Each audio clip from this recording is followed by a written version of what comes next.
program features candid conversations with senior government officials, cabinet secretaries, and heads of key parastatals as they break down their ministry's achievements, challenges, and strategic plans. Cage aquaculture farming, yes. 8.7 billion. Yes. So there's a lot of money. There's a lot of, and we have not even tapped the potential. As we get closer to start constructing the first nuclear program, we should have a robust regulatory framework. Thank you, the spokesperson, for this chance, where we are able to converse with our government. Semana Spokes. Hii sio story ya jaba. Sio story ya jaba. Mimi ni Mkenya mzalendo daima. Thank you. Tuesday at 8 p.m. only on KBC Channel 1.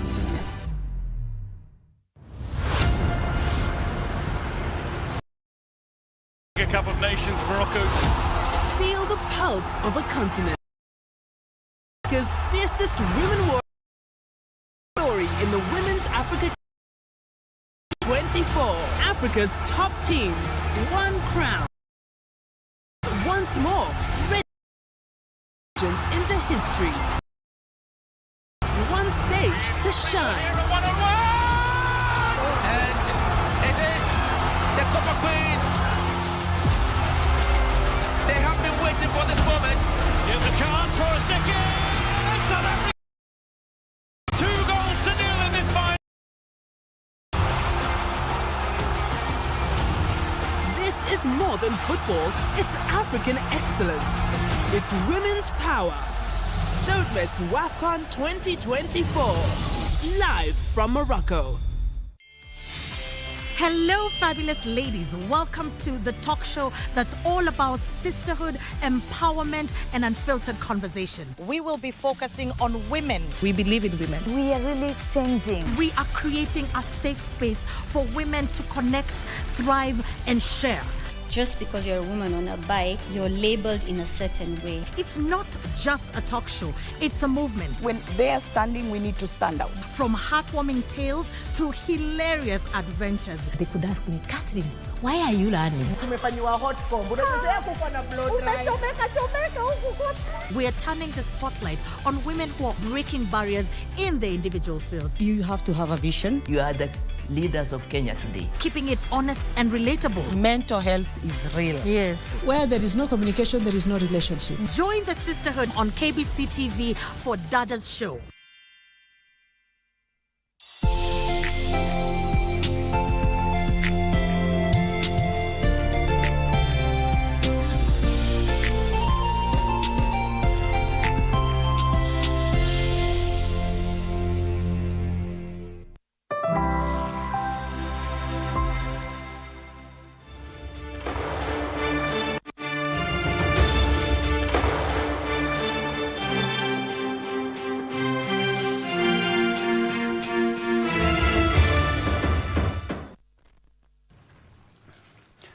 It is indeed the first day of July 2025 and the first day of the 2025-2026 financial year.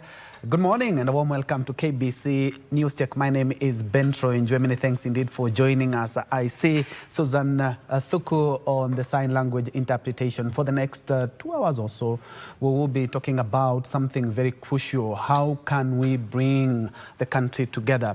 And after the demonstrations that we have witnessed in the last couple of weeks, indeed, we need a somber conversation, and that is what we're going to be doing this morning. And before we do that, allow me just to point out some of the things that are currently happening. President is in Spain. President William Ruto is in Spain, and he has just concluded one of the roundtable discussions, and we'll be getting into that in our subsequent bulletin. But something else that is happening today is Education CS Julius Ogamba will be any time from now, actually from 10, will be releasing the COOPS placement results for the 2024 KCSE candidates who qualified for admission to the universities and colleges. That event, of course, happening at the ministry's headquarters in Jogoo House. Also, we are keeping tabs on what is happening in regards to the Isiolo governor impeachment. My colleague Gladys Munga is keeping tabs in regards to that. Parliament committees also continue, and Abdiaziz and Washira are currently on that beat. And the reason I talk about having a somber conversation, and allow me, before I welcome my guest, to just point out of this conversation, to begin with one of the most famous verses in the Bible, that is Isaiah chapter 1, verses 18, which says, "Come, let's us reason together, says the Lord." And that is exactly what we want to reason, because as a country, we need to put our heads together and maintain our unity. Allow me now to rope in my panel of experts, beginning from my immediate left, where we have Wanjiku Waithera. Wanjiku Waithera is an advocate of the High Court and also a leadership and governance expert. Karibu sana, Wanjiku. Thank you, Troy. And just next to him, we have Reverend Dr. Elias Otieno Agola. He is the chair of the National Council of Churches of Kenya, NCC. He is also the director, PCEA, Peace, Reconciliation, Creation Center, JPF Department, and looking at also being the lead trainer at Patanishi Trainers and Mediation Center. Karibu sana, Bishop. Thank you very much.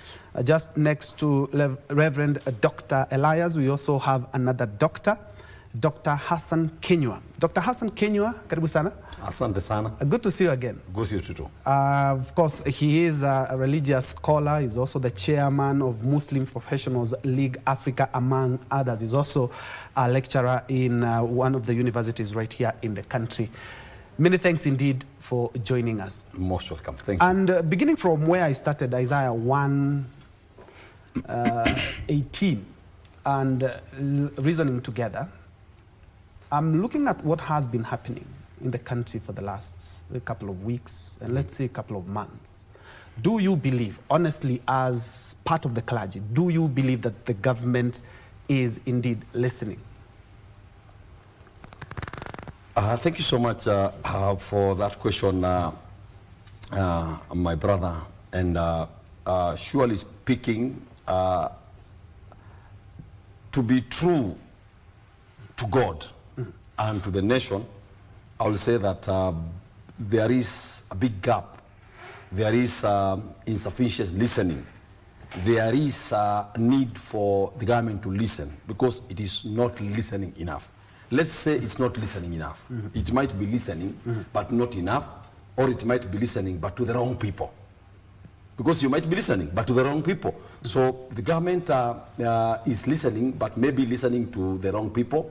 And also at the end of the day, the people who matter are not listened to. Because currently, many youth have no jobs. There are no jobs in Kenya at all. And many times I've met government officials. I must admit that at the time of His Excellency President Uhuru Muigai Kenyatta, I had several occasions where I will meet him one-on-one. And of course, Reverend knows about this because we were in the religious circle together. And many times Uhuru could meet any religious leader. The first question will ask you, how are you? And then will ask you, what are people saying? And surely speaking, many times when you talk to President Uhuru Kenyatta and you tell him what people are saying, he could grab your hand. Not you grabbing his hand, he could grab your hand and then enter with you in a room. I remember several times when we met at the National Prayer Breakfast at Safari Park, the president will many times ask Muslim leaders and religious leaders, how are things going? Then you could see him holding a hand of a Muslim leader and a Christian leader. So he could listen to what you tell him. And President Uhuru Kenyatta many times liked people who criticize him. Anytime you criticize him, you could see a call, and not a call to fear. You know, actually, I always tell people sometimes if I see calls from some people, I fear. I cannot go alone, and I have to tell people I'm going somewhere. So please follow me. Also park your car outside so that I enter. But for President Uhuru Kenyatta, you could not fear. You could go straight, and you could tell him what you hear from people. And at the end of the day, he will send people from NIS and other people. And if they confirm what you have said is right, many times he could come back to you. Every time there are issues, he could come to you. So during that regime, I will expect calls from big offices from any time. And my advice was free of charge. And I've offered, I remember actually offering myself in this media and other media. There's a time there was a big press conference somewhere, And I said that because some of us, we thank Allah subhanahu wa ta'ala due to the knowledge we have and due to the connection we have down there. Being the I was in the director of Supreme Council of Kenya Muslim Religious Affairs for 12 years. After that, now I'm the chairman Muslim Professors League Africa. I've been the chair of Rahma Muslim Welfare Society. I have been actually an executive member at Muslim Education Council.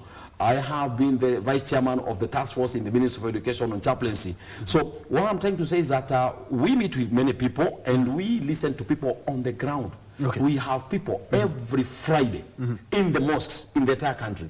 And we have a system where we know which every ward in this country is suffering from. So if the government want it, they might listen to a NIS officer who is on pay, who might lie to the government because they want the government to be happy, or they might listen to an MCA who, because he wants money from the president or anyone, they lie to the president.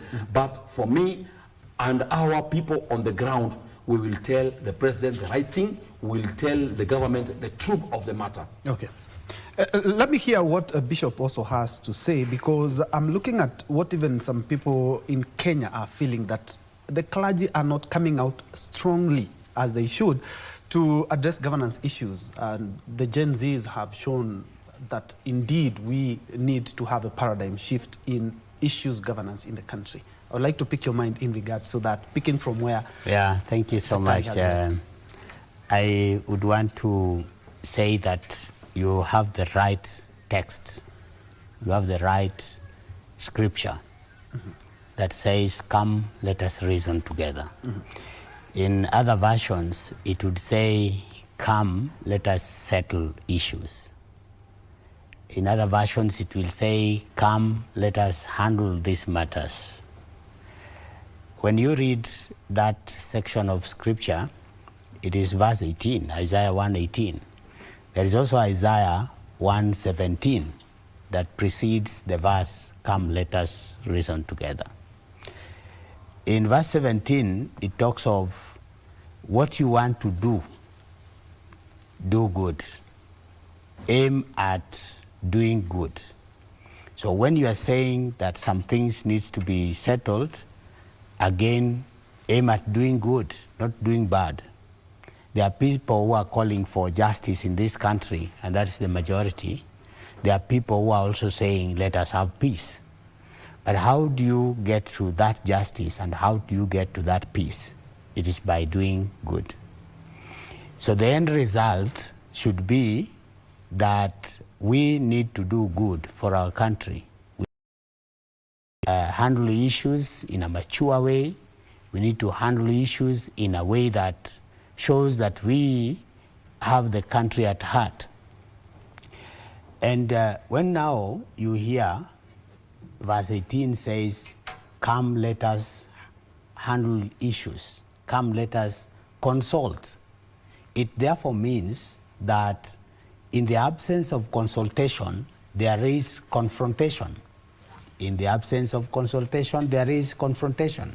And this is what we are seeing in our country today, that we are not able to sit at a table and talk about the issues, Kenya.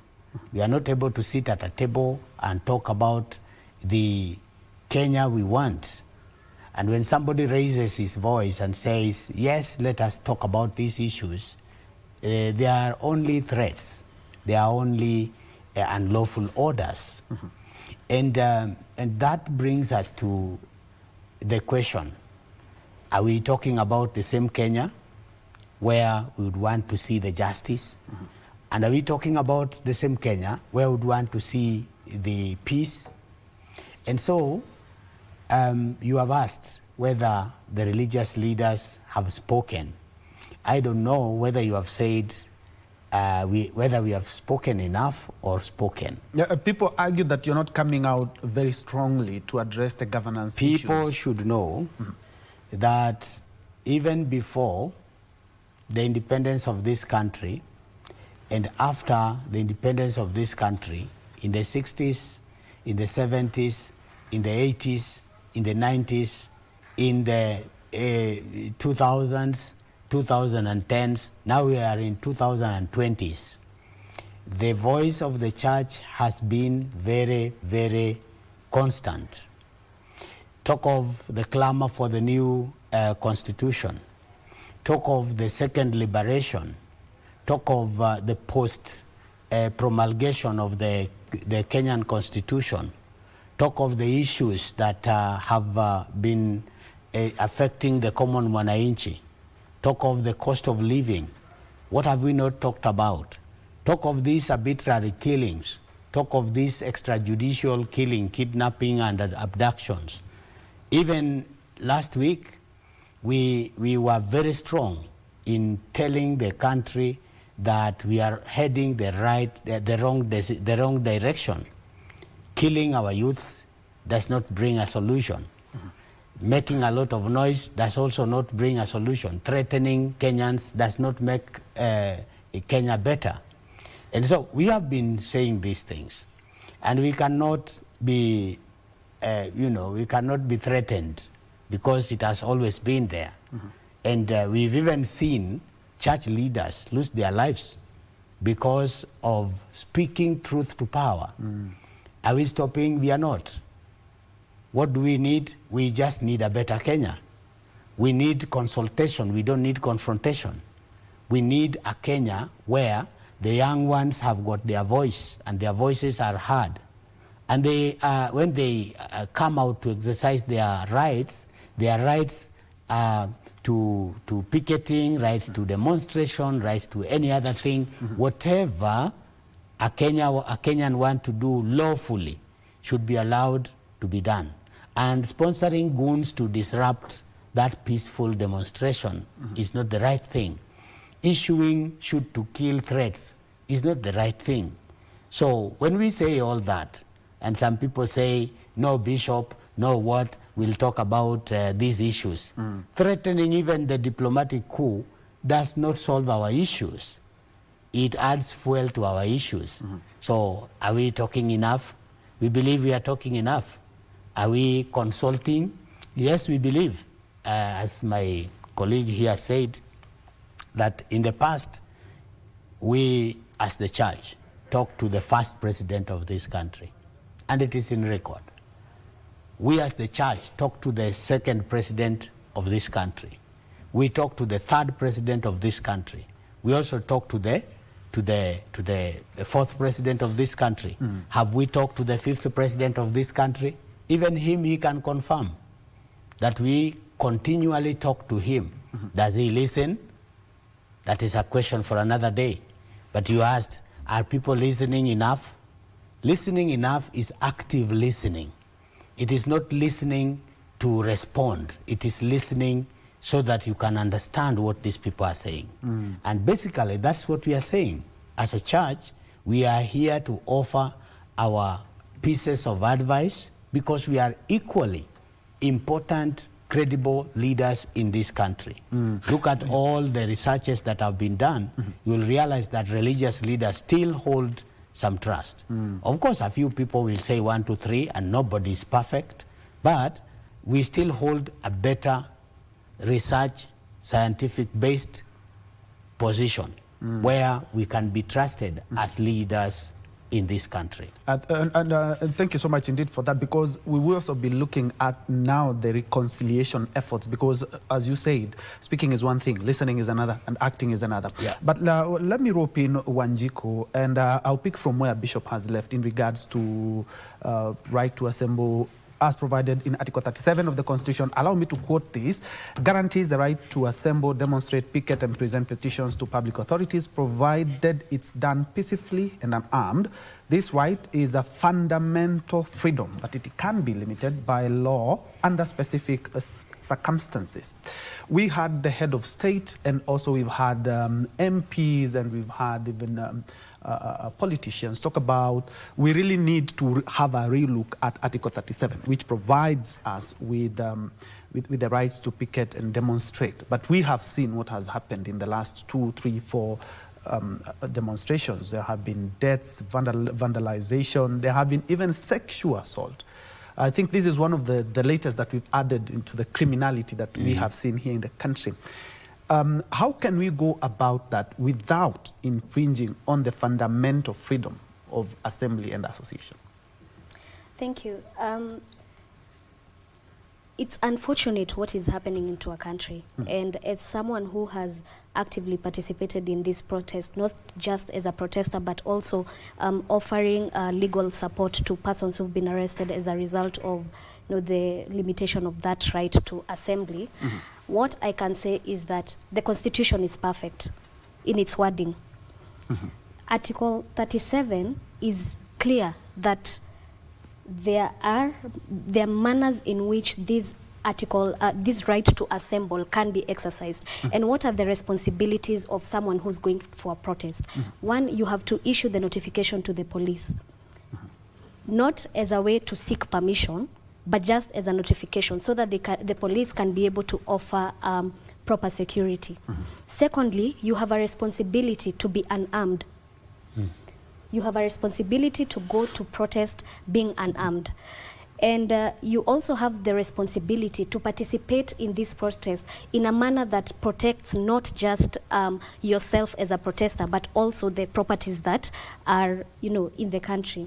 But what we are seeing, that is on the responsibilities of the protesters. We have the state as well having responsibility when it comes to protecting this right of assembly. And one of the rights is to ensure that protesters as well as property are protected. But what we've been seeing in recent times is that the state is failing when it comes to this responsibility. That we have a huge number of officers deployed and tear gassing unarmed protesters on one side of the city, while on the other side of the city we have goons who are destroying properties. And the resultant of such failure of responsibility is that the people who end up having their property destroyed, they are likely to now start using other mechanisms to protect their properties in the next demonstrations. And this is how you now see the rise of vigilantes starting to come up, simply because someone somewhere failed in their responsibility. So the right to picket is not an absolute right. However, it's a core tenet of is good governance. And the Constitution 2010 was actually one extremely progressive constitution. And one of the things that I would say was very progressive is the manner in which it presented the right of the citizens to present their petitions or to have their voices heard to the government through public participation. We have seen that in previous years, especially young people, they were generally not very interested in matters of governance. But since last year, I mean, one of the things that we greatly saw, especially in the Finance Bill 2024, for the first time we had young people interested. For the first time we had young people going on TikTok lives to discuss bills, not gossip, not, celebrity culture, discussing governance and whatever is happening in this country. And that should tell you something. It should tell us that it means that young people in this country are very patriotic. We love our country and we are ready to ensure that we get rid of vices of corruption, of police brutality and anything that can ruin this country. But are we being listened to? Again, I'll concur with my senior Daktari that, the voices are not being heard. The voices are not being heard. And just to take us back, 2024, during the Finance Bill 2024, young people overwhelmingly wrote to their members of parliament telling them, don't pass this bill. But what we saw is that parliamentarians went ahead and passed the bill, and when the demonstrations became too much and the pressure from the international community became too much, the president had to withdraw and say, I'll not assent to this bill. But what was the implication? We had seen loss of lives. For weeks, for months, businesses were not operating due to the tension. So had the members of parliament been listening to the people who took them to parliament, would we have seen this situation? Likely not. Yes. Yeah, and let me It's a good thing that we are opening the conversation. Yes. And since we are done with matters listening, and we know maybe, just like you pointed out, maybe the advice from some people is not right. And I'm looking at some utterances by some leaders, yes, including the CS of Interior, whose statements have really been brought the country to a really big conversation. And the utterances by some of these leaders and the accountability. You know, I remember one of the media houses, the BBC, did carry a piece in regards to the 2024 Gen Z protest. Then the last week but one protest where Boniface Karaoke Mwangi unfortunately passed on, and may he rest in peace. We didn't have even to investigate. It was all over, even the international media. You can see exactly he was shot. And then, unfortunately, one of the former police officers now opens up the whole conversation in regards to maybe this guy who was insulting the police officers. You know, I believe these utterances are some of what is making us drift apart instead of the reconciliation that we are looking even on this program. Doc. Thank you so much, especially for our viewers. I think this country, we have leaders who don't have shame on themselves. In many countries, I've traveled to 41 countries of the world. I've been to Europe, I've been to Middle East, I've been to Asia, I've been traveling all over, and I thank God. In many countries, if what Murkomen did, and you know he was captured, you know sometimes they speak, they think they are alone, but nowadays everyone has gadgets everywhere. So he was captured, saying that if this young man approach police station, then he's giving the orders shoot to kill. The same government which is supposed to protect us, then you are telling them that we will even defend you. In some countries, Murkomen could be at home as we speak. Actually, there is no space for someone like him in this government if that is how he thinks. If he thinks that young men, you know, when he gives such orders, it means that a policeman can be sitting in the OB. And then he see a youth coming, maybe the youth is drunk, actually he have nothing to do, he's just drunk, and the policeman will just shoot. Because I've been told to shoot, then I will shoot. Unfortunately, he claims that he was misquoted. Of course, he was not misquoted. It's all over. You know, the accountability part. One thing I'm telling the leaders of Kenya today, wajinga waliisha. Sure. Na ujinga uliisha. Gone are the days when our fathers, I remember one time my grandfather was going out at around 8 p.m. He was going to buy sugar. He came running one. And he didn't even knock. Then he was asked by my grandmother, what's wrong? He said, actually, I've seen a police car. Police car. Yani, an old man could see a police car at 8 p.m. and run away back home, and we had to eat or drink tea without even sugar because he has seen police car. Nowadays, the youth actually see police car as their own property, which is true. This is public vehicle. The police car belongs to Kenyans. So what I'm trying to say is that the utterances which Murkomen had and did are very wrong. You know, this shows that he's very unaccountable. He loses the integrity of having that position he has. Actually, he's not a person who should be removed and shifted from this ministry to another. He's a person who should step down himself. Yeah, and I totally understand, because yesterday you issued a statement on the same. Remember, yeah, I'm telling them, the cabinet secretaries, the MPs, the MCs. You see, what we are saying now, we cannot say that we are misquoted because you are talking and you know people are watching. The same way, anytime you talk, please note that the youth are compiling your videos. All right. 2027, this video is becoming out one after the other. And that is why I want us to look keenly on the accountability part. Doc, we are looking at what even our leaders are talking about. Unfortunately, when there is a lot of heat, they back down and say that maybe we were misquoted and everything. And unfortunately, the media, we get the worst. Yeah, I was misquoted by the media twisting ABCD. And I also remember on Wednesday last week, even the media had to be shut down. And I believe, and Wanjiku will tell us, those are some of the fundamental rights, and they are not good for the optics. Kenyans, those who did not want to participate in the demonstrations, were seated peacefully at home, and they wanted to know what their beloved country, what is going on in their beloved countries. But when we get to a point where we are suppressing some of these rights, and unfortunately, when our leaders speak, they say, yes, we can do it again and again. Where are we headed as a country? How do we bring our leaders, Kenyans, the Gen Z, the Alphas, and all Kenyans together in such an environment? Yeah, thank you very much. I think first let me send my condolences and that of the church to all the families that have lost their loved ones, and even the messages of recovery to those who are in hospitals or at homes as a result of what has happened since last year.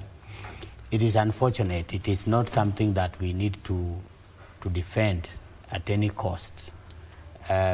Killing people and then making reckless statements does not build a nation, will never build a nation.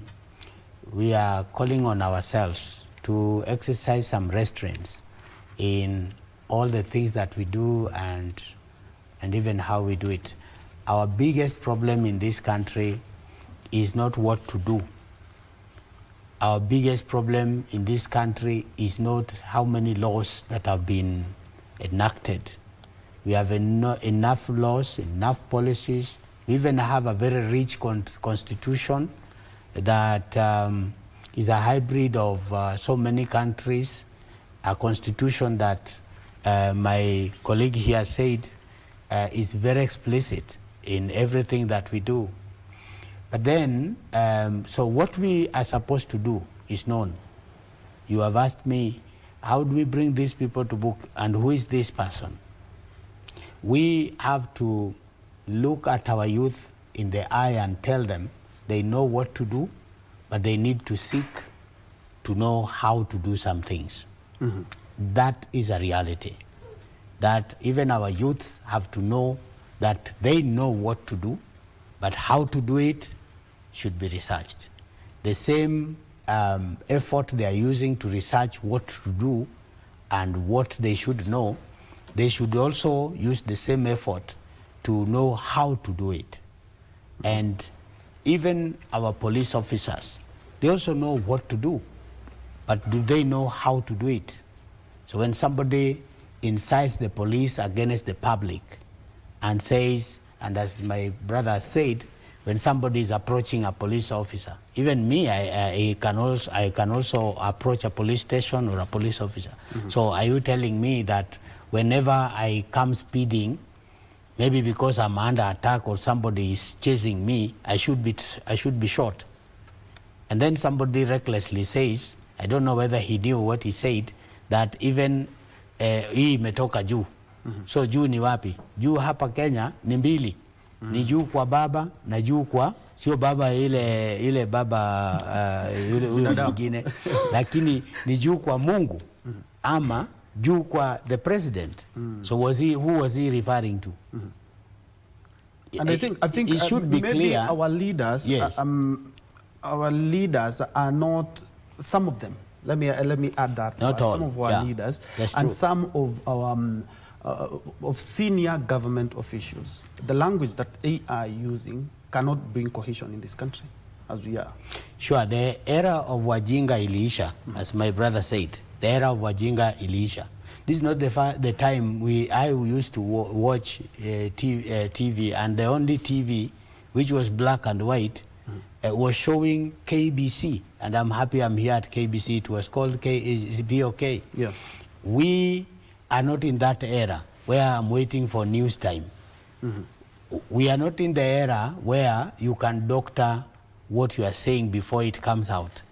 We are in the era where you say it and it comes real. Like what I'm saying here, it is real time. Watched in Kenya, watched all over the world. Yeah. So I have to be very careful what I say, and I have to ensure that what I speak is the truth. The era when people would do things and take people to Nyayo chambers and maim them, kill them, torture them, is not when we are living today. You do it at your own risk, because tomorrow you will be a past regime. So what will happen to you? And you are on record. As he says, the youths are now busy compiling some clips, and they will be rotating every time. We beseech all leaders in this country to act to the best interest of Kenyans.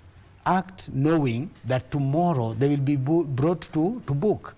That era that you are boasting around, thinking that you are untouchable, is not there. Our constitution is very clear, our laws are very clear, and even the president is only immune when he is on the seat. After that, we have seen presidents being taken to court, and that can also happen. So you asked me, are we accountable? We should be accountable. We should be aware of what we are saying and what we are doing. And therefore, I urge that all leaders and even the citizens, all of us should know that we are guided by one document, the Constitution. So this Constitution gives you one right this side and it takes it from this other side. So you need to know that when I have this right, how do I use that right responsibly? I like what Uraia says, because Kenyans have rights and responsibilities. So one hand, there is a right. You are demanding that right. You'd want to have that right. And that's why I say you know what you want. You know what you should have. You know what is you are entitled to. But do you also accompany that with the responsibility?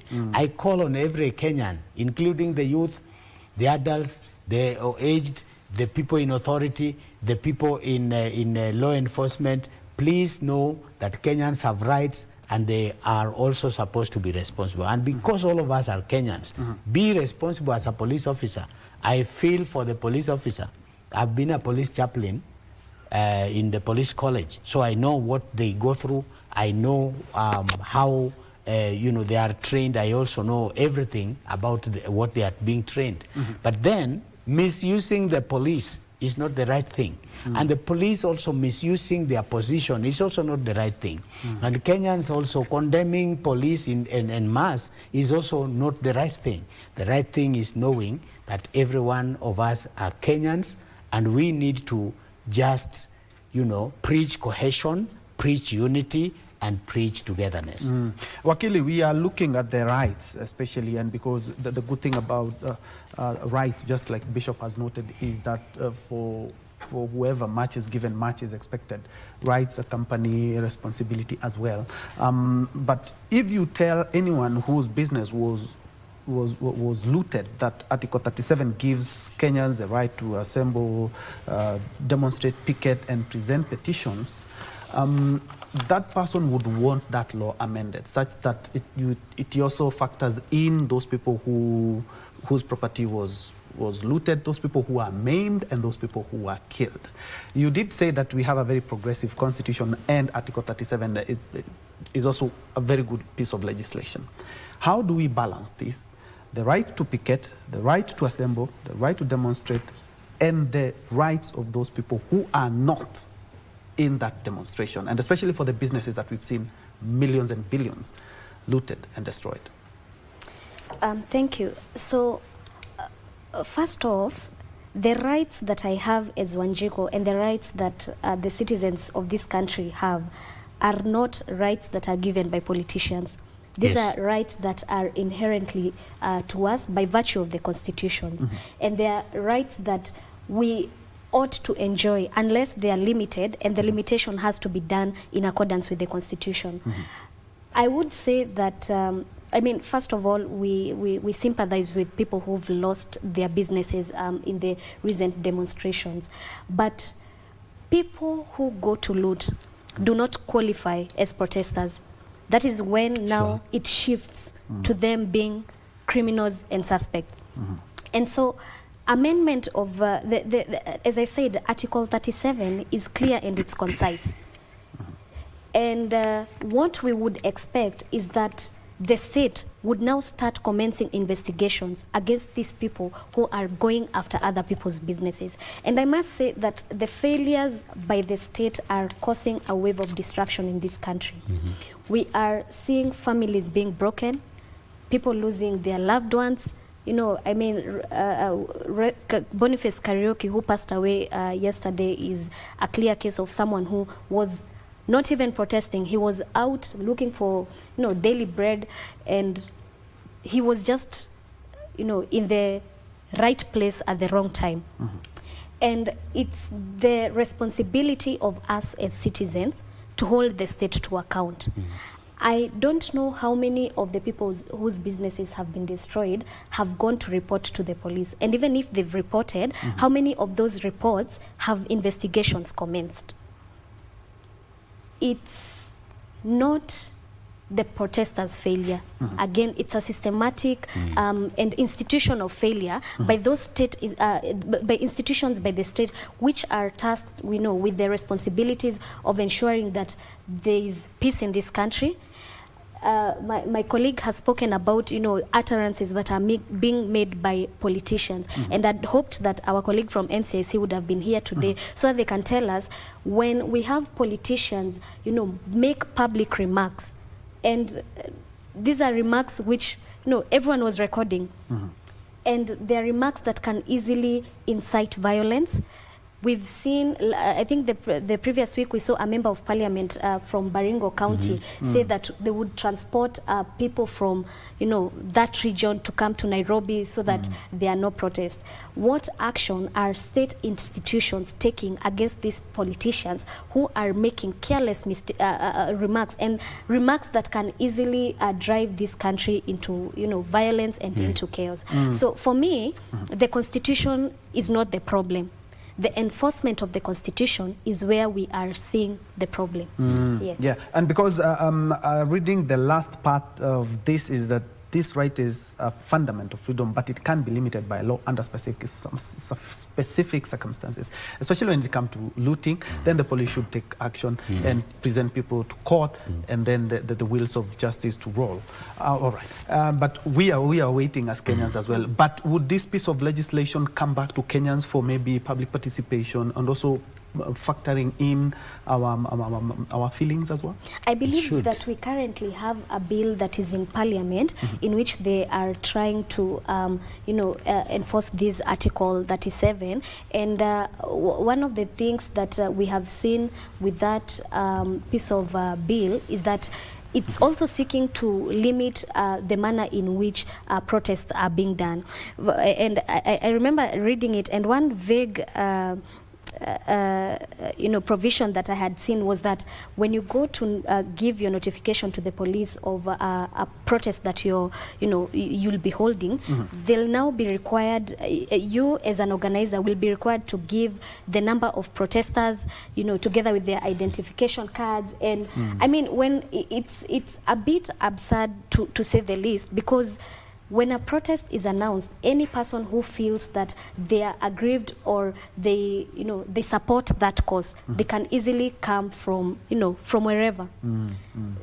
I could be, you know, in my house and I hear, oh, there's a protest because of ABCD, and I feel, you know, I strongly relate to that and I'll appear. But now with these amendments that we are seeing, they are basically going to stifle the manner in which this Article 37 is conducted. Again, it goes back to the failures by the state.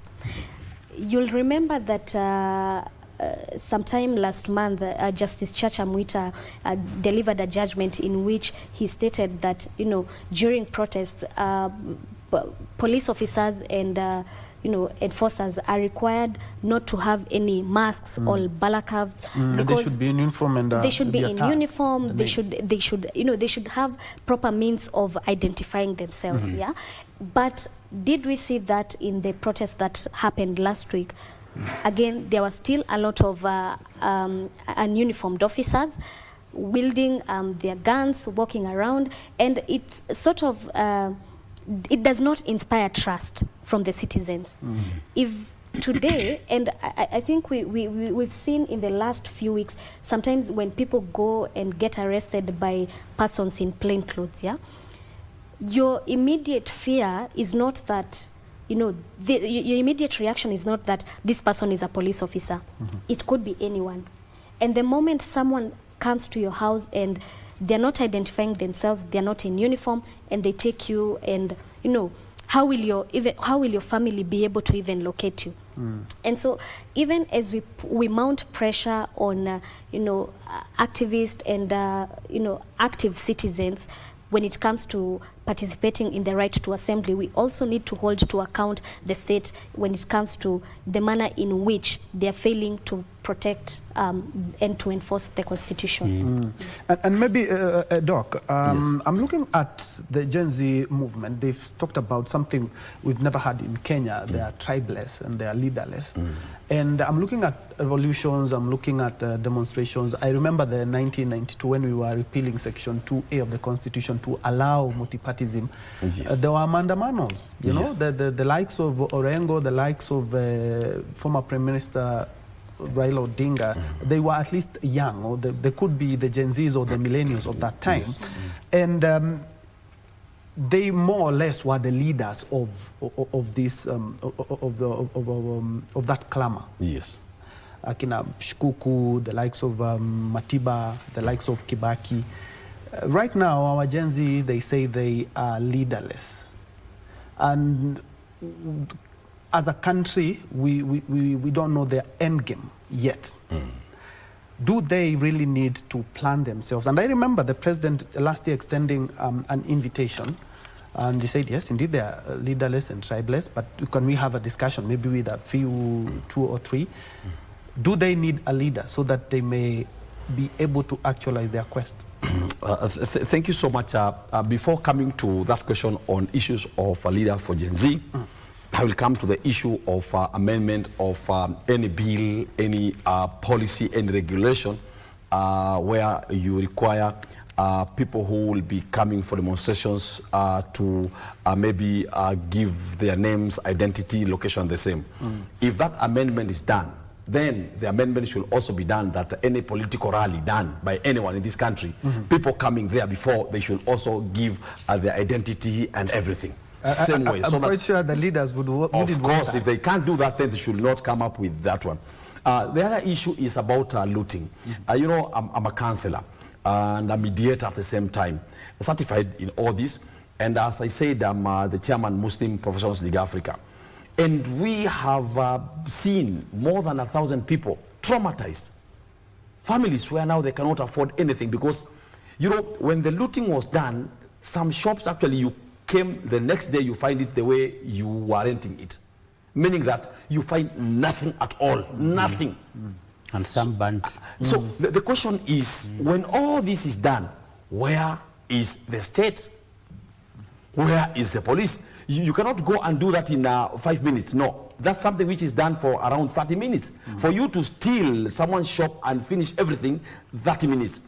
Do you want to tell me that our country is failing to have intelligence telling them that actually come to Mfungamano Street, come at OTC, people are stealing, and there they will arrest all the looters, and now this will turn to be criminals. And when this is done, then this will never happen again. So there is failure in this part of the government, and that is why I think the best advice to His Excellency William Samoei Ruto is to see how we can remove Murkomen from this docket to another docket. And I think this is something that has been canvassed, but in a lot of ways, people putting in their responses or how they feel. Yes. But I wouldn't want us to bash him because he doesn't have the right to reply. Thank you. Here.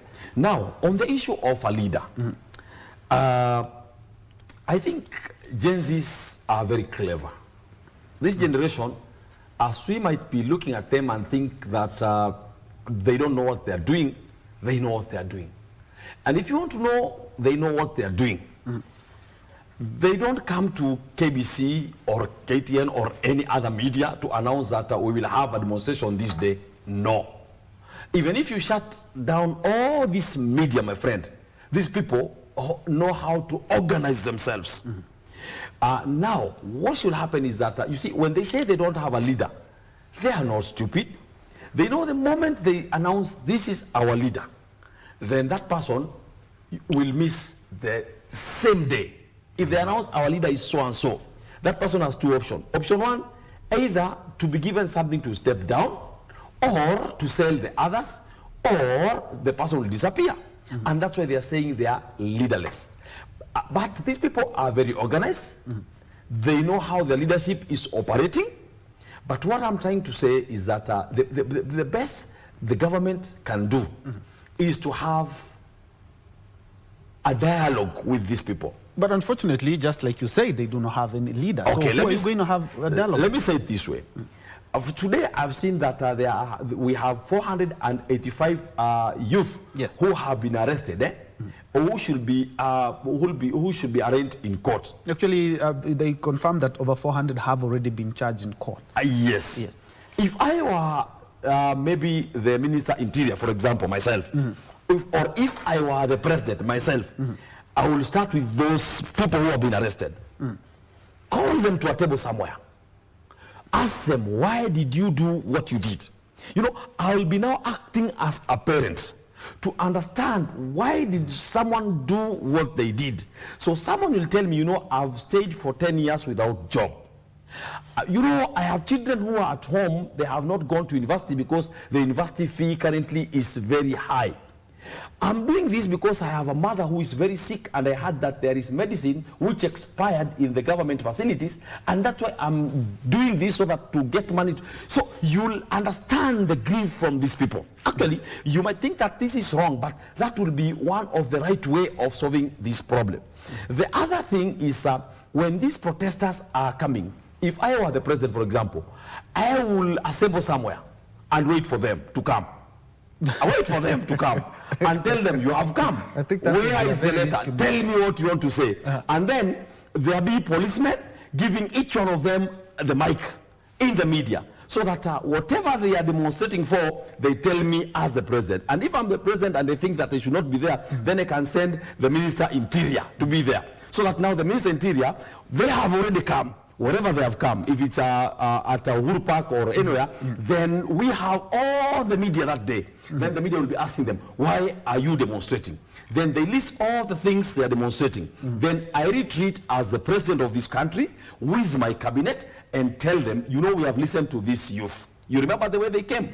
They have never been seen like this since independence. Now they said these 100 things. Then ask the cabinet, how many of you can have solutions to what they are saying? Then the cabinet secretaries start now giving solutions. Then I will know who amongst this cabinet are the people I can work with as cabinet. Those who don't have solutions, they step aside. And if there's anyone who has solutions to these people are saying, then we offer the solution. That's how I will do it if I were the president of this country, or if I were the governor of Nairobi, or if I were the minister of security.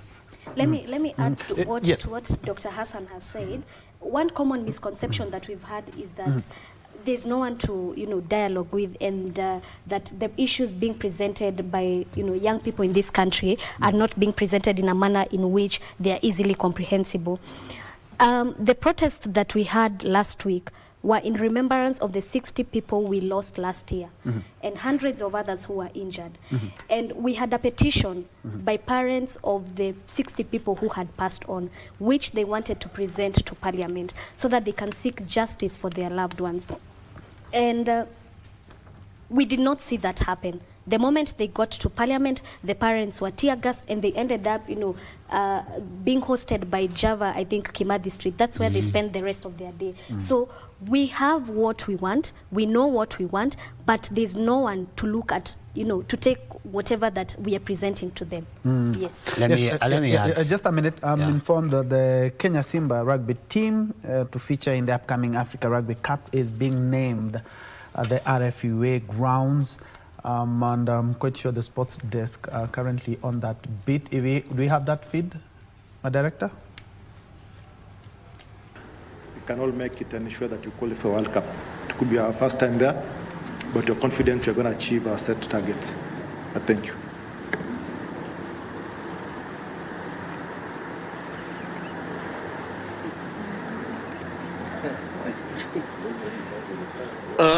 Good morning. Good morning. Madam Chair, Honorable Secretary, Bwana Director, Chief Executive Officer Thomas, Martin, General Manager, Digital Brand and Marketing, members of the Fourth Estate. I hope everyone is having a good morning today. So in front of you, it's me and Asati, Simba's player, naming the squad on behalf of Jerome Parwata, who's our head coach. And I think just a few words before you name the squad. The team has actually been in camp for the last 1 month. We played some very tough games. We also had some very good moments off the field as well, just as part of the team bonding. And the team is in a much stronger space going into Uganda, and we hope to make everyone proud this time around. So the traveling 28 to Uganda. Forwards, we have Tuan Edward Maura, Ephraim Odor, Eugene Sifuna, Teddy Akala. We have Vincent Mikali, who's a debutant. We have Willite Mususi. We have Ibrahim Ayo, Thomas Okeo, George Nyambua, who's our captain, Patrick Sabatia, Emmanuel Silungi. We also have Andy Cole Omolo. We have Obat Kuke from Blood. At 7, we also have David Bunduki from Griffons. And at number 8, we have Bethel Anami and Elkins Musonia. So those are our forwards going into Uganda. And then on the backs, we have Samuel Asati, obviously, who's with me here.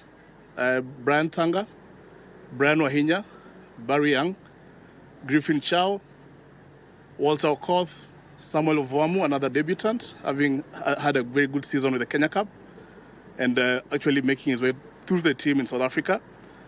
We have Bryson Adaka, John Okoth, who's returning from Shujan from injury as well, Derek Ashiundu, Timothy Omela, and John Kubu. Those are the 28 going into Uganda. Thank you.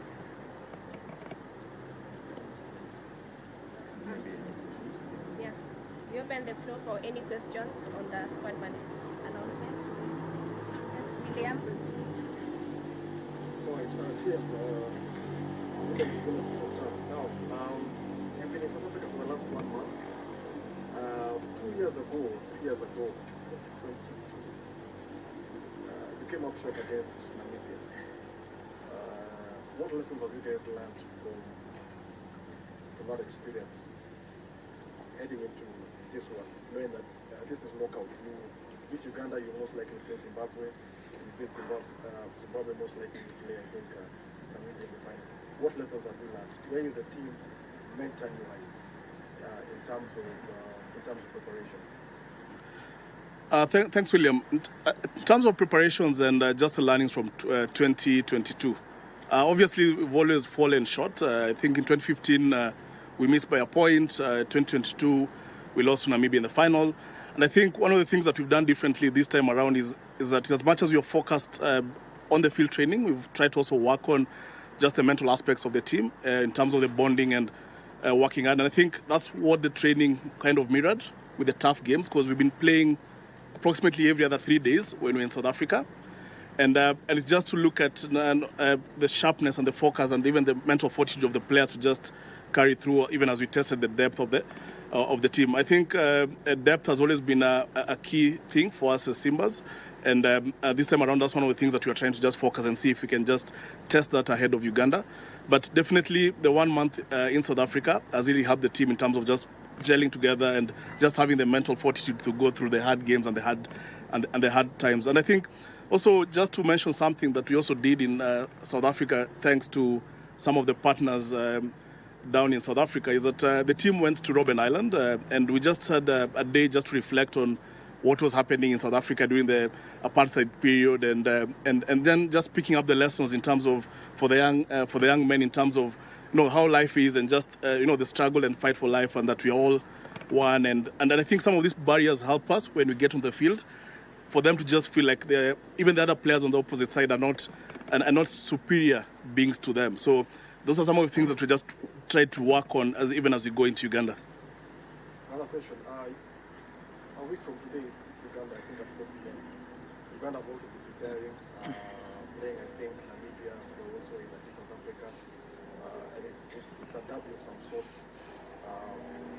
we know about them? What are our strengths? What are their strengths? I mean, that'll be the home team. So I guess, where do you think the game will be won? And just mentally, how well prepared are you? Is this team for back-to-back knockout games? Yeah, thanks again for that. I think going into next week Tuesday, Uganda obviously the favourites, and for two reasons, as we were saying in South Africa. They beat the Limpopo Blue Bulls, which we played with and lost. And obviously also Uganda at home, and they'll be channeled and fueled by their fans. So obviously for us going into the games and underdogs, one of the things that obviously the pressure will be on us, but the thing about the World Cup qualifiers is that every game is a final. And we have to step above, and we have to just make sure that we forge forward as a team, both as a technical end together with the players. So yes, we're getting ready for Uganda. We leave tomorrow evening. We'll have a few days before the game just to work on some of the pieces that need some polishing.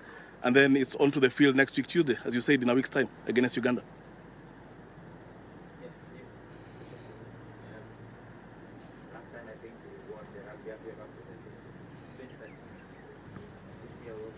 Those are live pictures from the RFUA grounds at Ngong Road right here in Nairobi. And there we have been listening to the naming of the Kenya Simba rugby team that will be participating in the African Rugby Cup, which also will double up as the World Cup qualifiers. And my colleague Frederick Moki is currently on that beat. Will be bringing us up to date with the players and what to expect in those competitions. Indeed, you're watching KBC News Check. Many thanks indeed for keeping it right here. And if you just joined us, we are looking at embracing national cohesion after the events of last week but one. And to be specific, the demonstrations that we've been having now have been chaotic, to say the least. And I'm having a lady and two gentlemen here, including Dr. Hassan Kenya, who is a religious scholar and chairman Muslim Professional League Africa. We also have Wanjiku Waithera, who is an advocate of the High Court and also a leadership governor and governance expert. And just next to her, we have Reverend Dr. Elias Otieno Agola, who is the chair of the NCCK, National Council of Churches of Kenya. We are back with this discussion after this commercial break.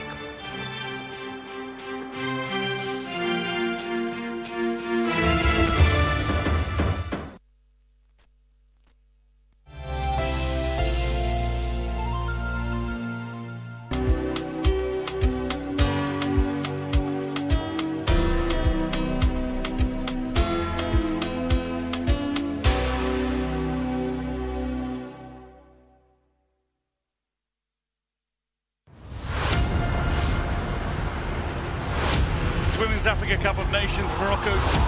Feel the pulse of a continent, where Africa's fiercest women warriors clash for glory in the Women's Africa Cup of Nations 2024. Africa's top teams, one crown. Morocco hosts once more, ready to etch new legends into history.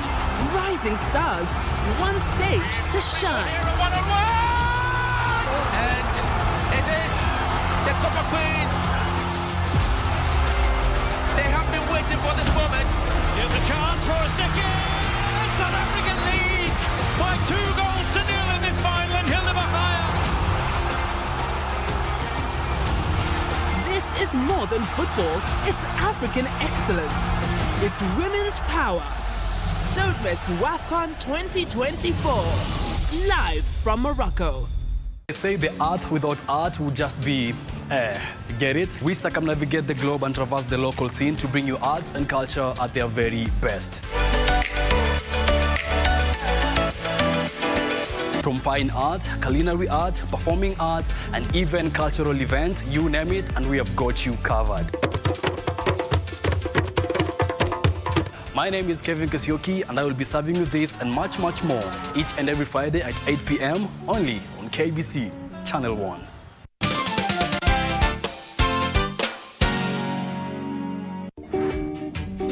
How comes round hii mnakubali kupatia mtu pesa, stranger from nowhere? You're not a stranger, wewe ni caretaker wetu. Very good. Na caretaker yuko na right ya kuitisha pesa ya nyumba? Atengwe. How can you trust a human being? By the way, yes. Kwani hao walikuwa namna gani? People are different. we ni tofauti sana. What? Wewe unatrustiwa, wewe ana take advantage ya hiyo trust. Nikisema hii mahakama unaniwekelea pesa zako. Mimi ndio nilikula za nyumba, kwani wao wanakuja kunilipa kwangu, mimi ndio landlord wa hii nyumba. Hakuna pesa yangu umekula. Umekula pesa ya wapangaji.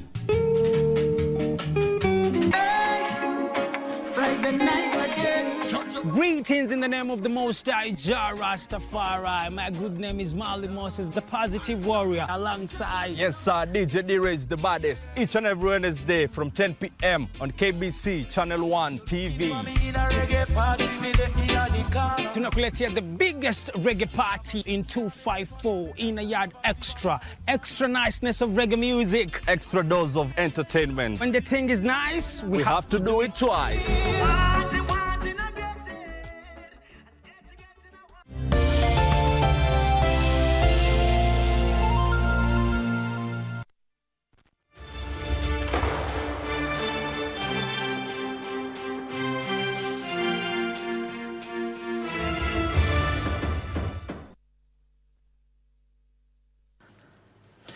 Welcome back to News Check, and thanks indeed for keeping us company. We are looking at embracing national cohesion. As I had mentioned, we have a lady and gentlemen who are helping us to drive that conversation. And before we crossed over to the RFUA, allow me to come to you, Daktari. We are looking at maybe the movement does require a leader. I would like to pick your mind in regards to that, because if it's Christianity, I think Jesus Christ is the name that is so synonymous with Christianity. If we look at Islam, Muhammad is a name that is placed up there.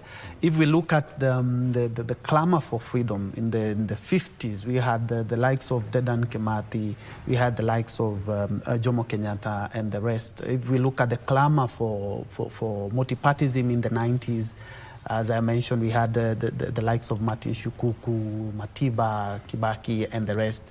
If we look at if we look at almost every revolution, even outside the country, or even any clamor that the young people have decided to follow, there are some pointers or there are some leaders. Do you believe, Daktari, that maybe we need or they need somebody to be... Yeah. In our letter, the letter by the National Council of Judges of Kenya, NCCK, that we delivered to the Republic last week, we said that this empowerment drives by politicians should stop, because that is a distraction from the real thing. We said that there is an economic crisis. Kenyans can only give 3.3 trillion to support the budget, yet the budget is 4.29, and it has been, passed as a bill, as a law now. So where are we going to get the deficit? The deficit. It is going to our pockets again, arbitrarily charging Kenyans on taxes, on levies, and on all these other things. I don't know whether we know that today a salaried Kenyan parts with 50% of their pay to these levies and taxes. Some are good, very, very good ideas. Housing levy is a good idea. SHA is a good idea. But if the money, part of the monies that we give through our taxes are siphoned to other people's pockets, then we need to question it. And that's what we have to ask as a church. We also asked, why are politicians having a lot of money that they can carry and say they are giving them in empowerment, they are giving them in churches, which in NCCK we have said a church is a sanctuary for worship. And politicians are also welcome. But when they come, the decorum in that place of worship has to be upheld. If they have to give, let them give like any other person, and nobody should mention that so and so has given this, because even if it was a fundraiser and you come with 100,000 and some people clap for you, and then the total money collected was 4 million, so who should be clapped for? Is the congregation, the congregation, because the congregations have done their effort. I know you would want to ask me a question on that, but the other question is, the other issue that we are raising is that why would we support a rebel government in DRC? Why would we support the rapid support force in Sudan?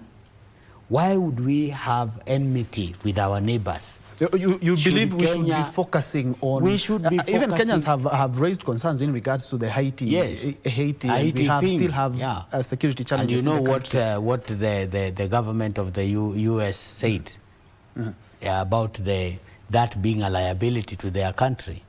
Now, why would we focus on supporting a rebel government in Congo? And these are our neighbors. So what if they begin to bring instability here? You know what happened in the 90s in Somalia.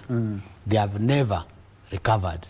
And actually the remnants were in the northern part of Kenya as Mashifta. You remember the Mashiftas and what have you. And now they have even come to the country, and I'm able to say this, and have been,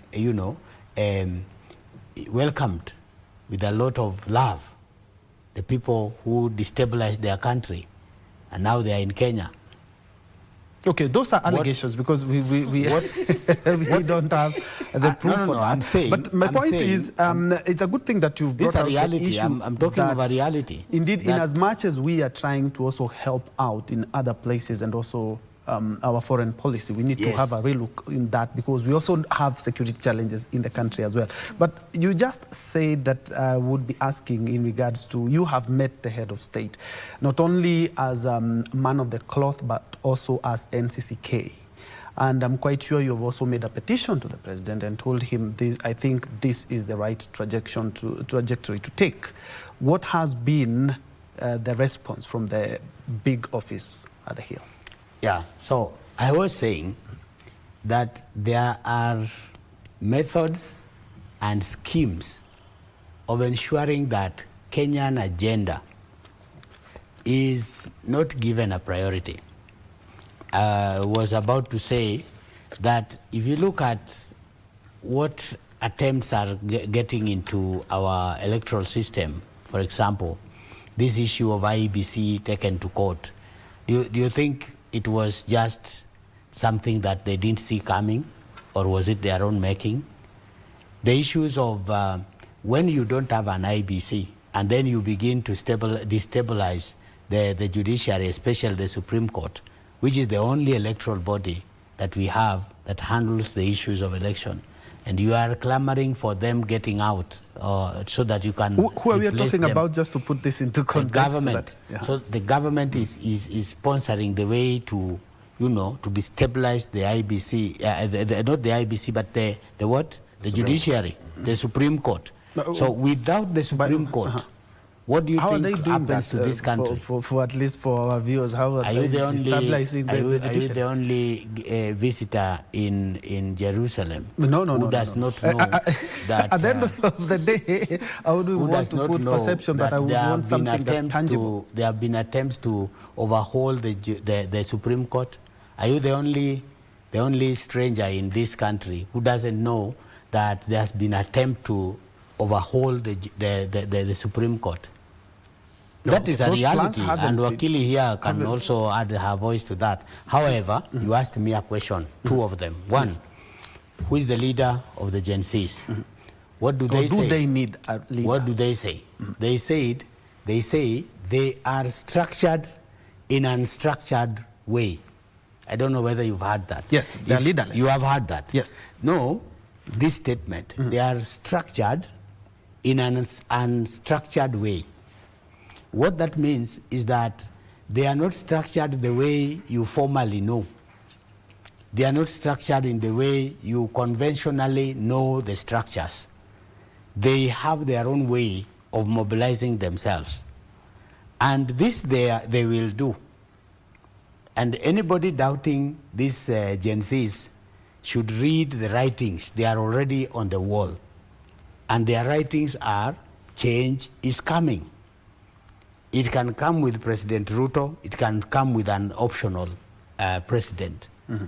What happens is, anybody who is in leadership should not listen to these people so that they can respond by clubbing them, by maiming them, by killing them. They should respond, as Dr. Hassan said, by seeking ways that they are able to have a dialogue that you started with, not a confrontation. These people are there. Look at what they are doing. Every year, they are going to be having an anniversary, whether people like it or they don't like it. Now, this year, you have seen what has happened. Remember, the year 2027 is another year when they are going to have anniversaries. And the numbers are getting higher and higher. The number that they remembered this year is not the number that is going to be remembered next year, 2026. And to be exact, 2027, there will be another number, a bigger number. Now, remember, this time will be near to the elections. Where will we see our country? And so, when we come here to talk about cohesion, when we come here to talk about issues of mitigation, then we need to be serious with our debates. And we need to be serious with our conversations. We need to tell each leader in this country, all of us involved, that we need a dialogue where we can come and discuss about our country, not where you come with a superiority that you don't have. By the way, who is the owner of Kenya? It's not the leaders like us. The owners of Kenya are the real citizens of this country. Of course, we are also citizens. But fellow citizens have delegated that authority to us. Can we lead? And we lead the right way. And for purposes of this interview, we had extended an invitation to the National Cohesion and Integration Commission, but they cancelled the last minute after they had a few meetings, because we have a number of questions that Kenyans would like light shed on them. And Dr. Kenywa, I will ask you this, because we did see last year NCIC did give out a list that, of leaders who had been summoned because of actually propagating or utterances that could be considered hate speech. And on that list, we had the likes of the DAB MP, Farah Maalim, who has already honored the summons. We had the former DP, who has not honored those summons. And Kenyans would want to know, even those who did, who are summoned and they actually presented themselves, what happened next? Were they cleared? These offices that we have, the National Cohesion and Integration Commission, we are talking about embracing national cohesion. Do you believe some of these offices are really doing what they were mandated to do? And if not, what more should be done? Yes, as per what we hear from Kenyans, and I always tell the media, I tell the nation, anytime you see Dr. Hassan Kenywa speaking, many times he's not speaking from his mind. He's speaking from what he hears from the ground. We listen to the ground. Now, listening to ground, NCIC is not doing the work they are supposed to do as it should be done. What we Kenyans are calling for is, you know, NCIC keep on saying that we summoned so-and-so. And then they now come and tell us so-and-so appeared, so-and-so didn't appear. What they are supposed to tell us is that we called, for example, Farah Maalim. When he came, the allegations were this. And this is how we had the session. And this is the conclusion. And in fact, many Kenyans are telling us, when you meet NCIC Commission, when you meet the president of this country, tell the president, from now onwards, all NCIC sittings should be live. What is the problem of NCIC sittings being live? If courts are live. You see people going to court and cases are there. If there are petitions, you see them live. So from today onwards, we want NCIC. If you truly want to bring cohesion in this country, if you truly know what you're doing, from today onwards, never have closed door discussions. Bring Faramalim here. Let Kenyans see how it's going, even if you not go live, but let it be recorded so that Kenyans can see by yourselves. Because some Kenyans believe that they sometimes talk to so-and-so in a very soft way. So-and-so, please come, you are our friend. To make sure that Kenya see that some people come, please come, we will just have tea and coffee, then you go home. So you'll say that you appeared. You know, you come, for example, to the office and the photos are taken by journalists and then they show that so-and-so came to the office and then you leave going there happy because you had tea, you had dinner with them. Then people will see that, yes, he appeared and he went home. We want from today onwards, because Kenyans are the ones speaking to NCIC. They are calling upon you to have actually open discussions, and if possible, call some Kenyans also to sit, like the way people sit in court, to listen at what you're discussing with this person, the questions you're asking, the way the person is responding, and also having conclusion there, and you also come to report to Kenyans. That is the only way we can know that NCSC is doing what they're doing. This is done by IBC. We thank IBC. When they have interviews, we see them live. It's done also in Parliament. It's done in courts. The same way we want NCIC to start calling KBC and other media houses to come and cover these sessions. Let's hear what Wakili has to say to that. And I also totally, as a Kenyan, I totally support that, because we've seen even quasi-judicial processes like this, the impeachment. We have seen, you do remember, when the IG had been summoned by Senate and the National Assembly. All those were live. Do you believe that NCIC indeed, as the commission that is tasked with ensuring that there is cohesion and integration in the country, when they do these summons, because all these public utterances are made in public. It's true. So it is also, I think, imperative for them to also ensure that also Kenyans have a clear see and hear what exactly happens when these people are summoned. And after they are summoned, according to the NCIC Act, what happens? Are they taken to court? Are they... Okay. I agree with Dr. Hassan that one of the ways to ensure that there's peace and cohesion is first accountability. And accountability does not come from hidden and closed doors. We, the people, need to know what exactly is happening. NCIC, the challenges with NCIC are manufactured problems. We have an act that they have, which is very clear in terms of how enforcement is done.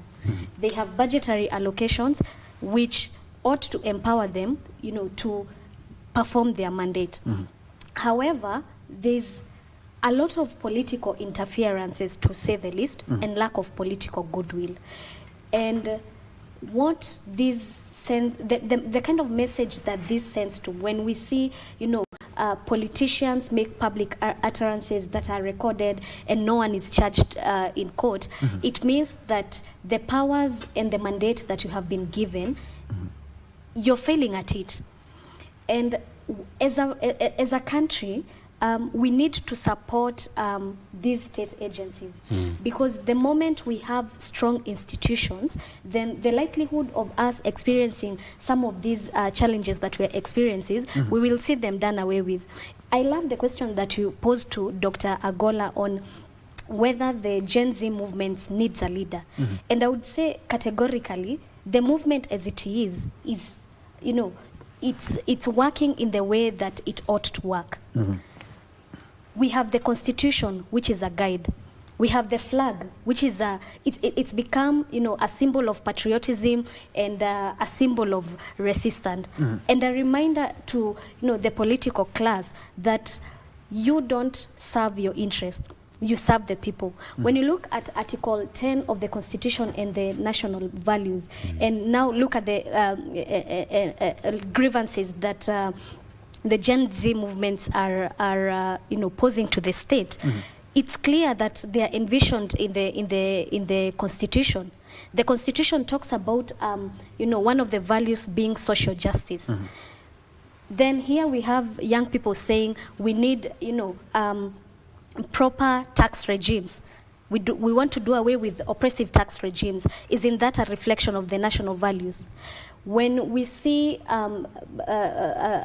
people talking about we want to be listened by the state, and there's a value on public participation. So the movement does not really need a leader.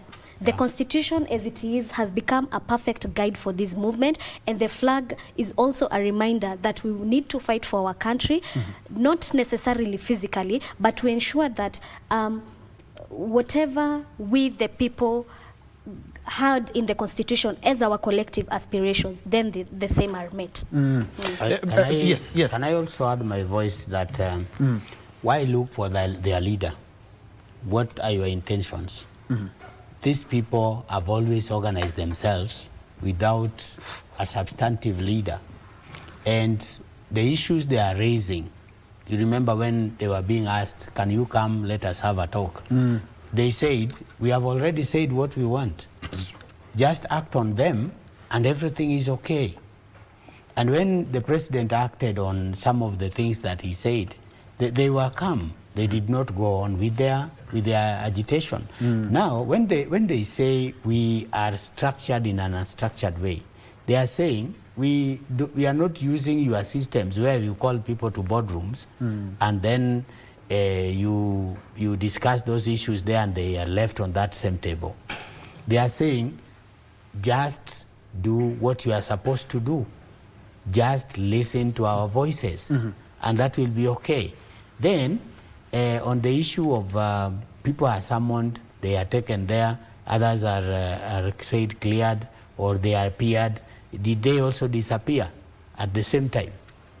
So when we talk about accountability, we are saying that these voices that are called in private to talk to some issues, we also need to hear what they said live. We also need to hear their allegations. We also need to hear their responses.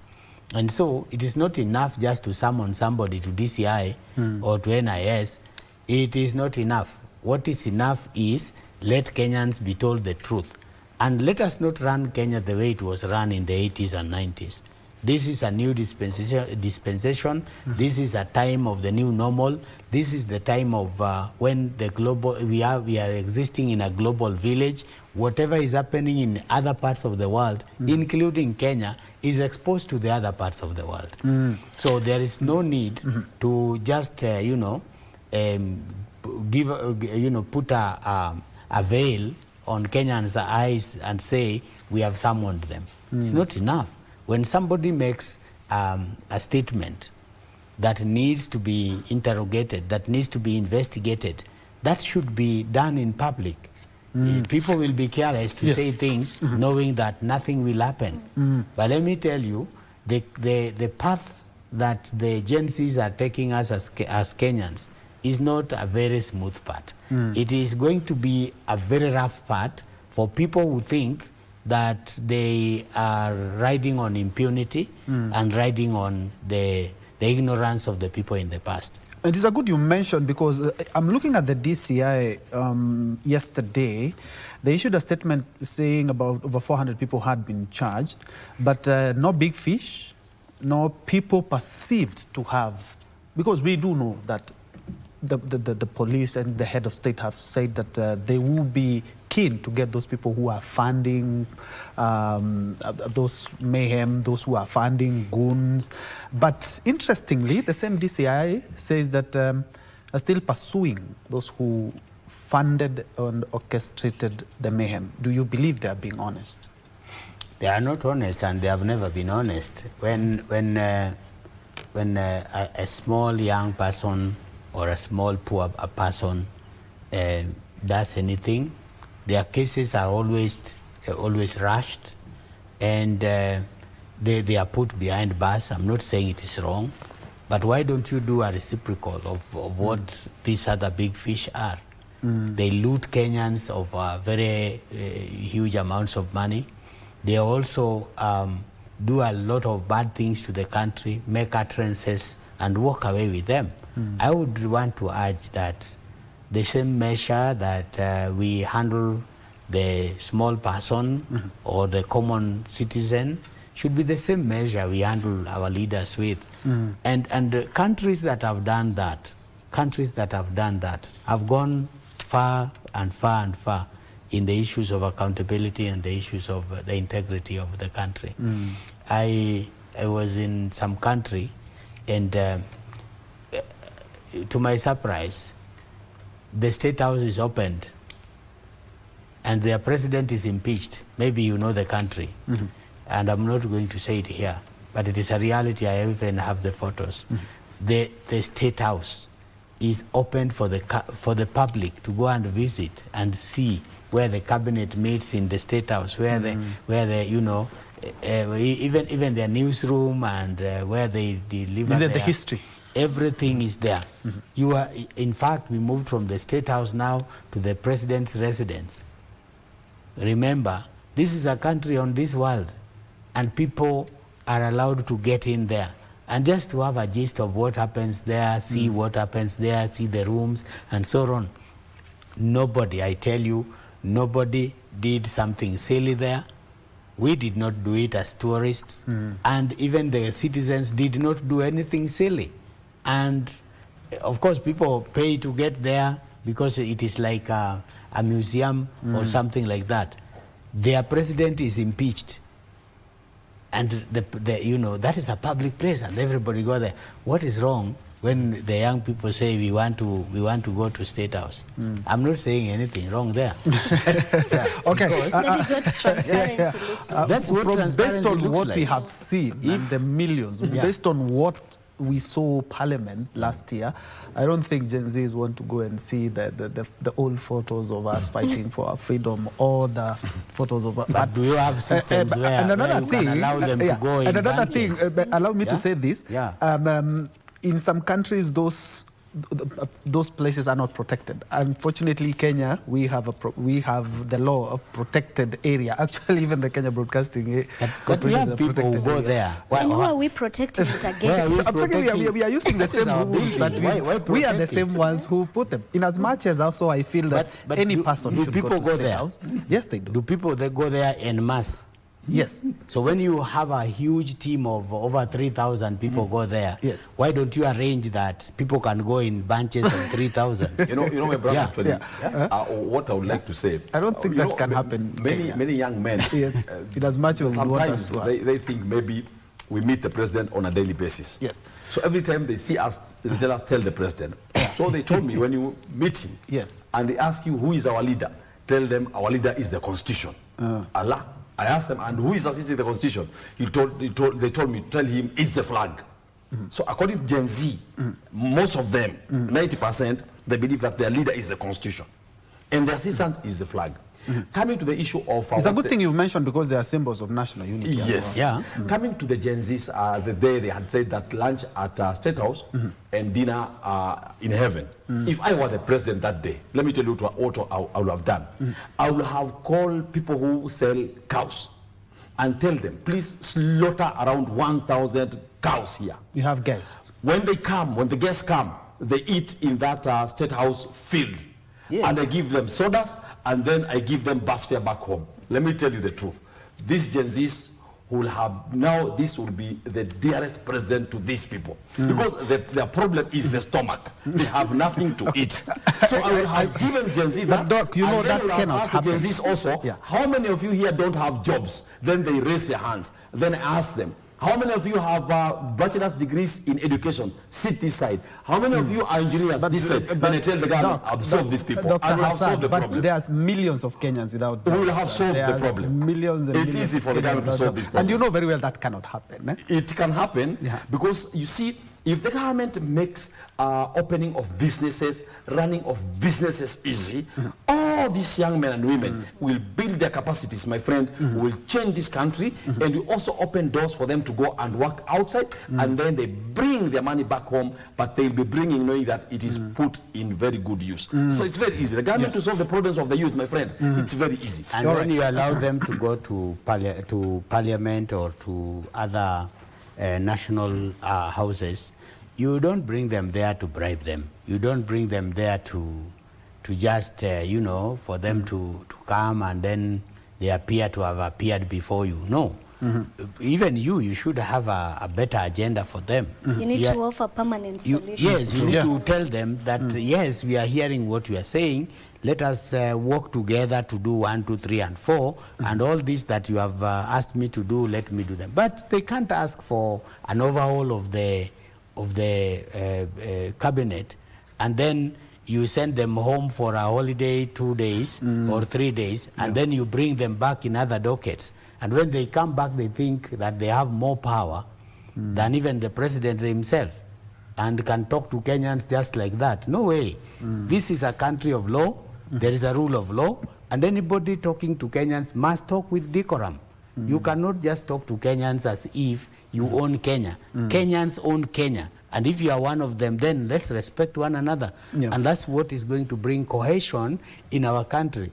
That's what is going to bring peace in our country. That's what is going to usher the youths to understand that they are in a country that listens to them, not a country that orders the police to kill them. And even these police that you are ordering to kill people, they are also people, and they feel it.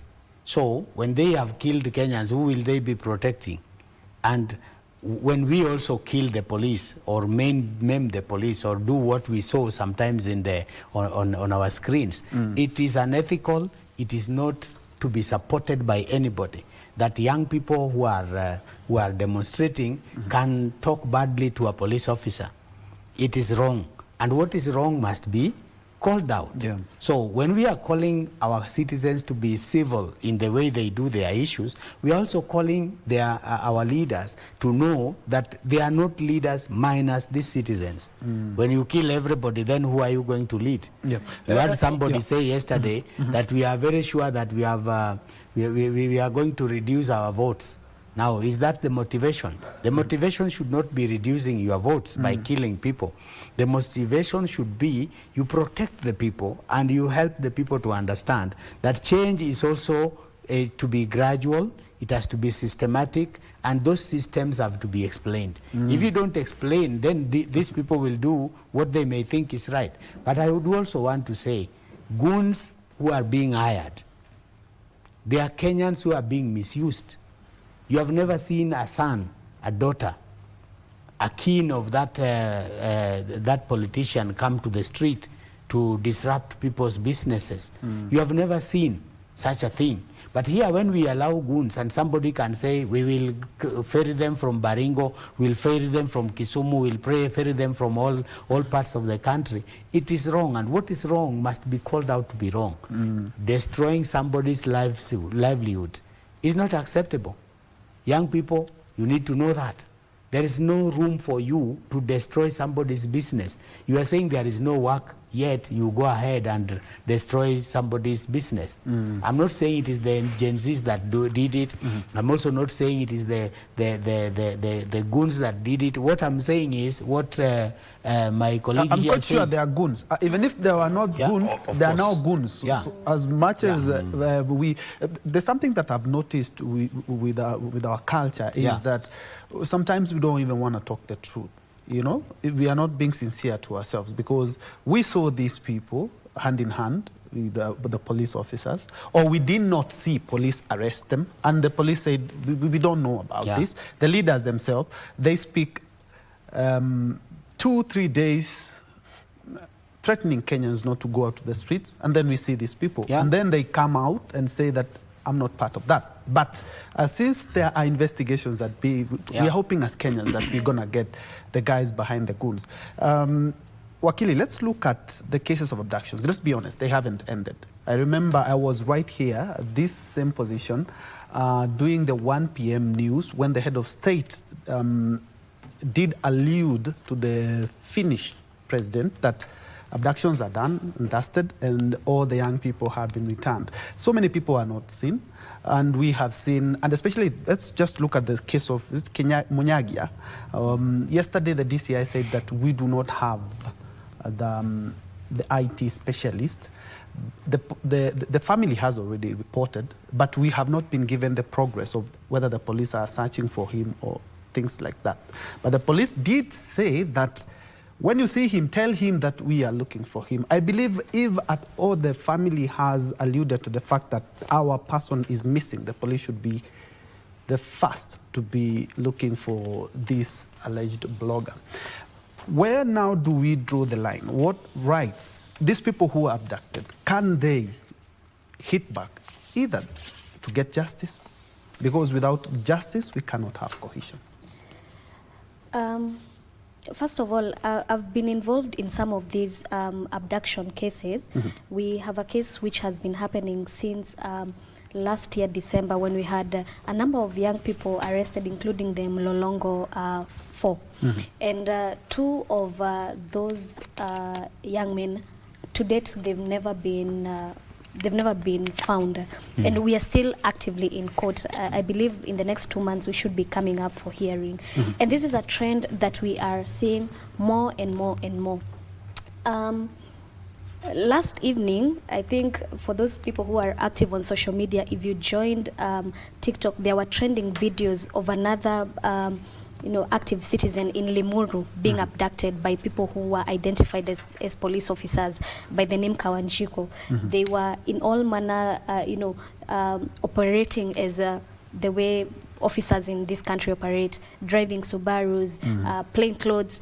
They were even shooting in the air. Yeah. It's a trend that we are seeing more and more, and it's a dangerous trend.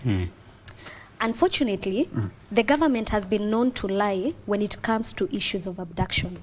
You will remember in 2015-2016 when we had an advocate, abducted on the way from court, and this advocate ended up being killed together with his client and the Uber driver that was taking them. Initially, the police came out strongly and said, "We do not have this advocate. We do not know his whereabouts." Are you talking of Willie Kimani? Willie Kimani, yes. And if the family reports, we will conduct investigations.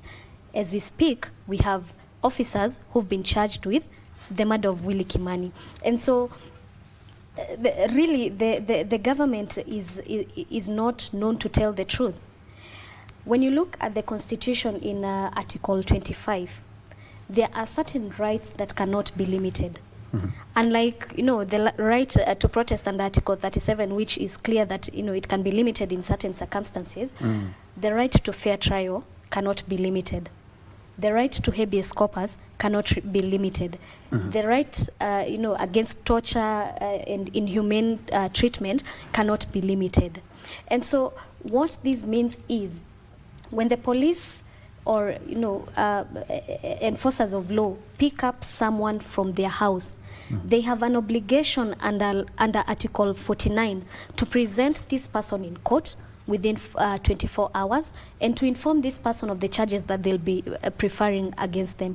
But that is not what we are seeing. And quite frankly, as a citizen, I am worried because as much as the grievances we have against the state are legitimate, we cannot continue losing people. We cannot continue seeing, the death toll rise. Last year we had 60 people. This year, and we've only had 2 days of protest, we already have 10 plus people. And these include children. This year we had two 17-year-olds who were killed in the protest. Last year we had a 12-year-old Kennedy Onyango who was killed when he was coming from, borrowing a book to do his homework. That is a trend that we should not be encouraging. Yes. Yeah. And someone has to be held accountable. Exactly. And talking about being held accountable, and you've mentioned habeas corpus, and the court is Justice Chacha Mwita who ordered the DCI to produce and the DIG to produce Kenyagia this morning, 11 or 12. And the DCI yesterday did say that we do not have this guy. And I know it's not the first time that the DCI and the IG have been instructed to produce someone in court. We do remember when we had DIG, who was Masengeli, who was appearing in court, but he wasn't producing. But later on, we saw these people had been released. Does this inspire confidence, especially when it comes to matters human rights? Because our record currently is not doing very well when it comes to human rights, and that does not inspire cohesion. It really does not. And I say this because, on one hand, when we have persons who've been abducted and, it clears operators, of how police officers conduct themselves, the LSK will rush to court, the family will rush to court and seek for orders of habeas corpus. And in most instances, the court will always allow and, direct the officers to present this person, maybe in the next 24 hours. However, what we are seeing is a trend where the state disowns its people. Someone is abducted by persons in plain clothes, the state says, we do not know those people. Someone is, like in the case of the Mlolongo 4, one of the biggest challenges that we've had in court is the vehicles that were used to abduct these people, which were clearly recorded by standards, the Subaru Foresters. When you go and to the NTSA portal and you do a search of the number plate does not match the vehicle. And so the police come and say, we do not know anything about this vehicle. And so it does not really inspire confidence. And like I said, it's very worrying. And as citizens, as much as we are helpless, the much we can do is document. We document, we go on TikTok Live, you take images, post them on Twitter, post them on Facebook, in the hope that someday, maybe someone will be held accountable. Will it be during this regime? I don't know. All right. My director informs me that we are running out of time, so I'm going to give you a chance each as we wind up, and especially when it comes to these issues of abduction. Let's be very honest, Dr. Ali, they're still there. They're still there. In as much as the government will say we are not the police will say we are not the ones who are doing it. Of course, they're not Kenyans who are abducting other Kenyans and then releasing them just because of posting something. That is something synonymous with these people who are disappearing mysteriously, is that they are either bloggers or they are people who are connected to the net or somebody who posted something that was deemed inflammatory to the government. Let me hear you, Dr. Ari. When there are abductions, they may be state-sponsored terrorism around and about the people of Kenya. There may also be other criminals who are doing this work. And so we cannot just say we are pointing fingers in one direction. We'll point fingers in this direction and this other direction. And when our finger points at you, it is you to clarify and say that I should be exonerated. It is not me. However, when somebody is abducted by police officers and they are moved 350 kilometers away from Nyanza to Nairobi. All right. We cannot be guessing who did it. When somebody comes and says, after some time I was abducted and now I'm released, if it was not by the state, then how come that person is not taken to the police to write a statement and investigations launched? And no ransoms that were asked for. Yes, no ransom was asked. So I would say that if it is the government that is doing it, they should stop it. You should not abduct your people, kill them, and bring all this to the families, where the families will live with this forever in their lives. Right. I would seek that the government should stop if they are doing it, and the government should then investigate yes. to If they are know not the the truth, ones. if they are not the ones. Yes, Dr. Hassan? Yes, thank you so much. The sun does not hide. Everyone knows who is abducting people. No one, all Kenyans know. As I said, and I'm repeating, ujinga ulisha, wajinga ulisha Kenya. Everyone knows who is abducting people. But my message is to those who are abducting people. God is watching you. You will suffer your entire life. Your generations will suffer. So if someone tells you go and abduct so-and-so because of the interest, please don't do it. Be like the policeman who stood up and said that I've been told to shoot and I will not shoot. Do like that, because we must stand with the constitution. The other thing, actually, we say in Islam, do what you want, but as you do, it will be repaid back to you in a harsh way by God. So let us actually respect our constitution. Let us fear God and know that there is someone who gives life and takes life. So if you take someone's life without the permission of Allah, then know that yours will be taken in a harsh way, and not only for you, your entire generation will suffer. So the families of abductors, tell them that they should not bring curse to the entire family. Thank you. All right, wrap it up. This one, I'll send a message to police officers. I want to remind you that the doctrine of command responsibility is individual. You're not obligated to perform acts that are illegal. And so whether you're taking instructions from your superior, stop abducting people. And to the young people of this country, continue advocating for proper governance. One day we will win this war. Very well, Wanjiko Waidera, an advocate of the High Court and also a governance and leadership expert. Just next to her, we have Reverend Dr. Elias Otieno Agola, who is the Chair, National Council of Churches of Kenya, NCCK, and also Director, PCA, Peace, Reconciliation and Creation Care, JPR Department. Just next to him, we have Dr. Hassan Kinyua, who is a religious scholar and Chairman, Muslim Professionals League Africa. We've been looking at embracing national cohesion. Let's have a discussion in regards to what is happening in the country, and let's continue this conversation on our social media as well. Many thanks indeed for joining us. My name is Bentro Enjoy. Earlier on we had Susan Thuku. Now we have Anne Wangeshi as our sign language interpreter. I'm giving the baton to the Swahili desk for Kurunzi Mashinani. Don't go away.